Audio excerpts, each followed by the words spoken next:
Hi, I'm William Tenholder. I've been playing for over 50 years and won thousands of games worldwide, and I'm going to make this the fastest possible full game review.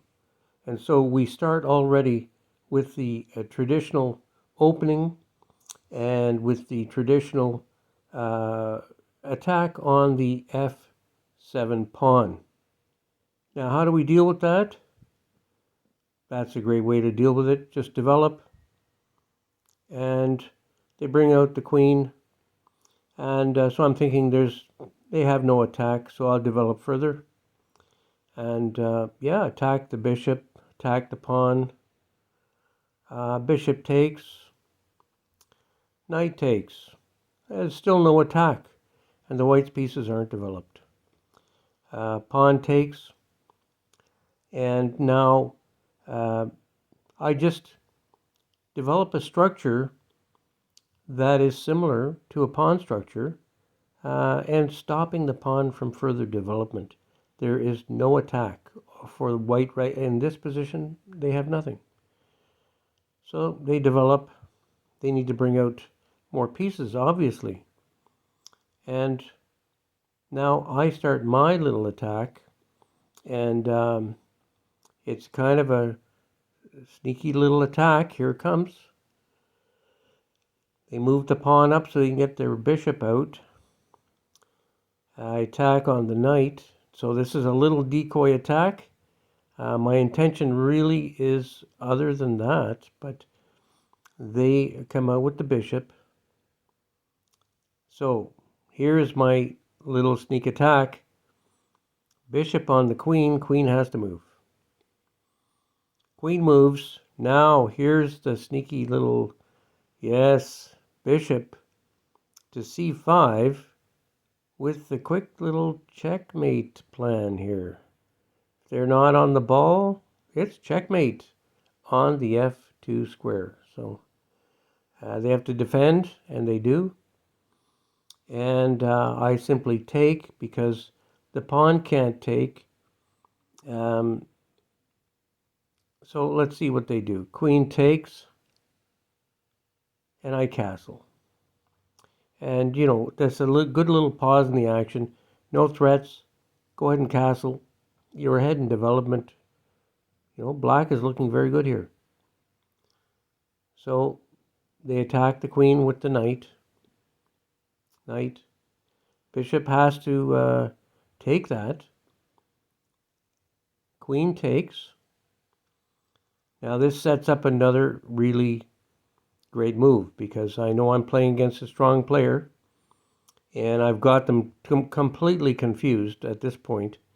Now they castle, and look at that. Pretty much forcing an exchange of queens, which is a very good idea, I think, against a stronger player.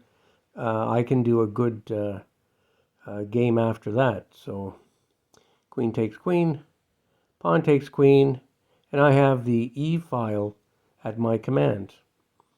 The only thing is I have to develop my knight. So they oppose with their rook, and of course I've got to take my knight out. So there goes the knight out, so that if they take, I take, I still have command of the e file. So yeah, they take control of that e file with the knight. That's a very good idea.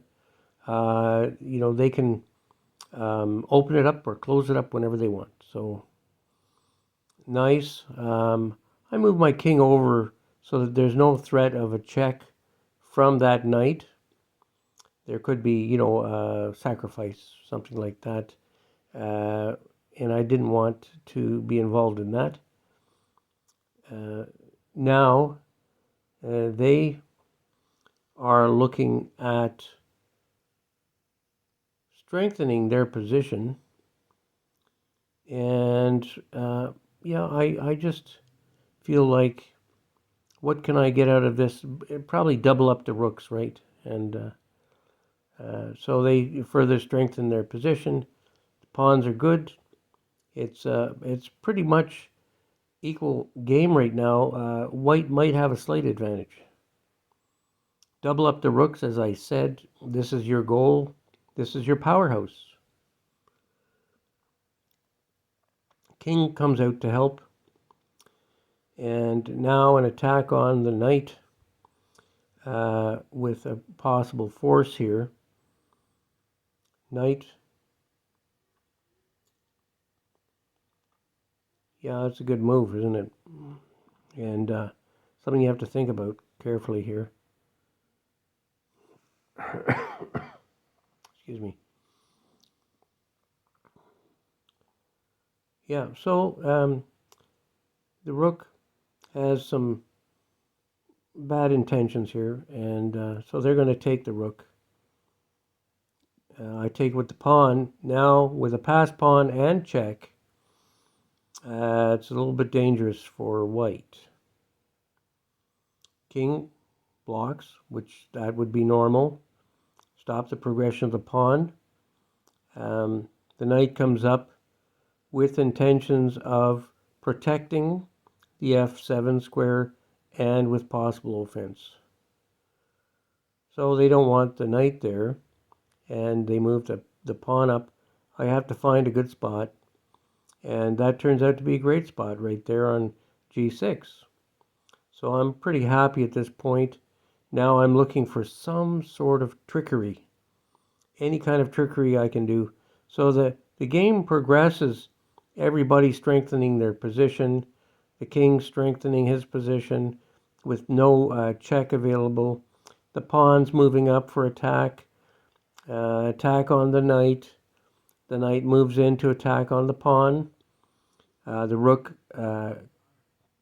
protects the pawn on c7. Now that's an understandable move by the king, and I'm going to exploit that. I'm looking for a way to exploit that king. So we move along pretty quickly in this with some tactics, and I take out the knight. The pawn takes. Now they have a passed pawn, but I can take it. So it's all good.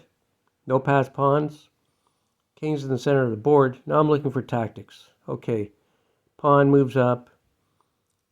Rook attacks the pawn. Pawn moves up. And again, looking for any little attack tactic. Pawns move. Looking for, possible tactics. Take note of the A file, B file, C file, how the pawns are aligned so that nobody gets through. Nobody wants a passed pawn at this point in the game. It's pretty hard to deal with. So I'm using my rook to attack pawns and look for tactics. The king is protecting, so the rook moves over and finds a better position. Again, we're just looking for a tactic that will win the game here. Pawn moves up, king moves up. These are all kind of waiting moves, see who's going to blink first. Rook takes hold of the e-file, and now the king doesn't like that, so now the rook has to move to a protected position. And next, the rook is on the white f-file is looking for a tactic. I'm still looking for tactics. I bring the king out to see if I can move into the other quadrant. And the rook is looking for some tactic to possibly take out my rook. I'm looking to move my king in to the quadrant on the right side of the board. King has to move pretty much in this position. And so now I'm looking for a tactic, and this is the way it goes. King moves in. I move to the A file, and this is the beginning of my plan.